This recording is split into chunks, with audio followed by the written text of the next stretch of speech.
Ulvas öldürgen Batur Wusong Liangshan'daki 108 palvan içinde netçinci orunga tizildi. Wusong'un maharati zadi qanchalik üstün. Yana bu Subida romanda ikki dangdar şemşer var. Onun birisi naqmash Wusong işletivatgan qar ushquni qo'sh şemşer. Yani Xuehua Bintiyedao. Bu şemşer zadi qanchalik yaman.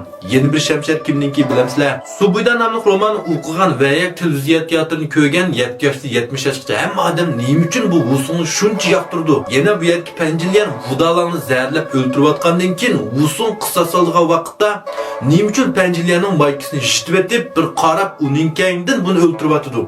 Bu yerda Wusongning nima maqsadi bor? Wusong bu yerga Penjilyan bilan Shiminchongning dilosini qanchalik mayirlik bilan so'roq qilgan. Uning dilo pash qilish iqtidori qanchalik ustun. Undaqda bu Subida nomli asarda bu yerga barcha buna shu Penjilyandilarmi? Buning buzilib ketishi butunlay mana o'zining axloqsizligi tufaylidilarmi? Yani buningda Wusongning sababi bormi yo'q? Men G'arb sayohat nomli asarni so'zlagan vaqtda Tangsong ayol kishiga ozganmi deb bir mazmunni so'zlagan. Yeni erkiştigen Tangsong'daki olsa ayol kişilik azmısa diyen ma'noni men uçurup tashlab Tangsong'ning bir ayol kişilik azganligini isbotlagan. Subida nomli asarda bu Penjilyan shundaq ezibdi.